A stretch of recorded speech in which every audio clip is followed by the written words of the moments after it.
안녕하세요. 배당금을 통해서요. 꾸준한 현금 흐름 만드는데 관심 있으시군요. 네, 특히 에너지 분야를 눈여겨보시는 것 같은데 마침 흥미로운 분석 자료가 하나 들어왔습니다. 에너지 기업 배당주 투자 분석이라는 건데요. 클리어웨이 에너지, 에너지 트랜스퍼, 커노코필립스 이 세 기업에요. 각각 2,000달러씩, 그러니까 총 6,000달러를 투자했을 때 시나리오를 다루고 있어요. 이걸 통해서 연간 한 323달러 정도 배당 수익이 가능할지, 각 기업의 매력은 뭐고 또 조심할 점은 뭔지, 이게 당신의 투자 목표랑 정말 맞을지 한번 깊이 파헤쳐 보겠습니다. 바로 시작하죠. 네, 재밌는 조합인데요. 일단 클리어웨이 에너지부터 볼까요? 이 기업은 아시겠지만 풍력, 태양광 이런 재생에너지 발전에 주력합니다. 핵심은 그 장기 전력 구매 계약, PPA라고 하죠. 이게 발전소에서 만든 전기를 딱 정해진 가격으로 길게는 몇 년씩 파는 계약이라서요. 현금 흐름이 상당히 안정적이에요. 이게 바로 꾸준한 배당의 원천이 되는 거죠. 아, PPA? 그거 덕분에 예측 가능한 수입이 딱 생기는 거군요. 현재 배당 수익률이 한 5.52% 정도면 2,000달러 넣었을 때 연 110달러 정도.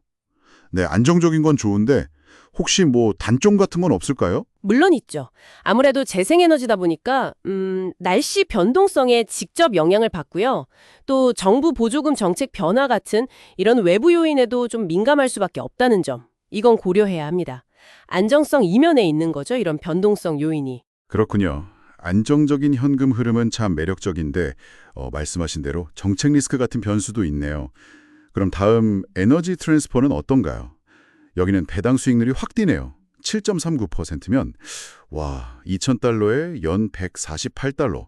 이거 정말 눈에 띄는 수치인데 특별한 이유가 있나요? 네, 수익률이 높은 가장 큰 이유는 이 회사가 마스터 리미티드 파트너십, 그러니까 MLP 구조이기 때문입니다. MLP는 주로 에너지 파이프라인 같은 인프라 사업에서 많이 쓰는 구조인데요. 법인세를 안 내는 대신에 이익의 대부분을 투자자한테 배당으로 돌려주는 특징이 있어요. 아, 이익 대부분을 배당으로 준다니 솔깃한데요. 근데 뭔가 좀 주의할 점이 있을 것 같은데요. 맞습니다. 이 MLP 구조가요, 세금 보고가 복잡하다는 단점이 있습니다. K1이라는 별도 양식을 통해서 세금을 보고해야 하거든요. 이게 한국 거주 투자자 입장에서는 상당히 번거로울 수 있습니다. 또 에너지 운송 회사니까 장기적으로 봤을 때 화석연료 수요 변화나 관련 규제 강화 같은 흐름이 수익성에 영향을 줄 수도 있고요. 높은 배당률에는 이런 배경하고 고려사항이 같이 따르는 거죠. 와, 높은 배당 뒤에는 세금 문제랑 또 장기적인 산업 변화 이런 거 생각해야 하는군요. 네, 그럼 마지막으로 커노코필릭스 보죠. 여기는 세계적인 원유, 천연가스 생산 기업인데 배당 수익률은 3.26%네요. 앞선 두 곳보다는 낮아요. 2,000달러 투자 시 연 65달러 정도.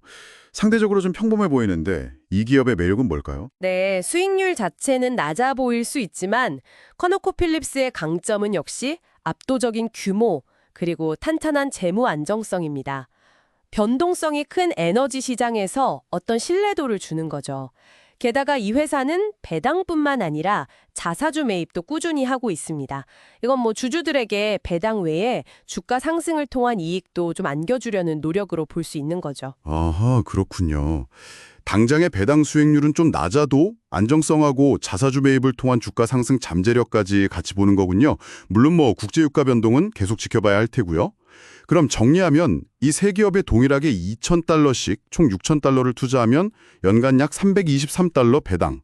평균 수익률로는 한 5.39% 정도 기대할 수 있다. 이런 계산이네요. 정확합니다. 근데 여기서 주목할 점은요, 이게 단순한 분산 투자를 넘어서는 어떤 전략적 의미가 있다는 거예요.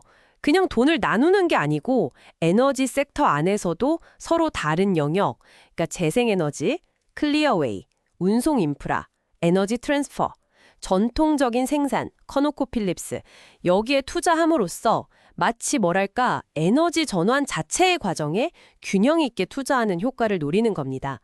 오래된 에너지원, 또 이걸 운반하는 중간 단계, 그리고 새로운 에너지원까지 이걸 다 포트폴리오에 담는 거죠. 와, 그냥 분산이 아니라 에너지 전환의 각 단계에 베팅하는 거다 이런 관점이 되게 흥밌네요. 자본 성장보다는 꾸준한 현금 흐름을 좀 더 중시하는 당신에게는 매력적으로 들릴 수 있겠습니다. 네, 근데 정말 중요한 점은요. 이 전략이 한 번 설정하고 잊어버리는 그런 투자가 아니라는 겁니다. 각 기업의 배당 정책은 당연히 변할 수 있고요. 특히 그 에너지 트랜스퍼의 MLP 관련 세금 이슈, 이건 계속 주시해야 합니다. 에너지 시장 동향이나 규제 변화 같은 것도 정기적으로 점검하면서 관리하는 것. 이게 장기적인 성공의 열쇠가 될 겁니다. 맞습니다. 꾸준한 관리가 정말 필수적이겠군요. 자, 오늘 이렇게 새 에너지 기업을 통해서 연간 약 323달러의 배당 소득을 목표로 하는 전략을 살펴봤습니다. 마지막으로 당신에게 질문 하나 던지면서 마무리할까 하는데요. 전 세계적으로 지금 재생에너지 전환이 막 빨라지고 있고 화석연료에 대한 정책도 계속 변화하고 있잖아요. 이런 시점에서 오늘 우리가 분석한 이 세 가지 투자처, 재생에너지, 인프라, 전통에너지, 의 장기적인 위험 대비 수익 균형, 이게 앞으로 한 10년 동안 어떻게 달라질 거라고 예상하시나요? 한번 깊이 생각해 보시면 앞으로 투자 방향을 설정하시는데 큰 도움이 될 겁니다.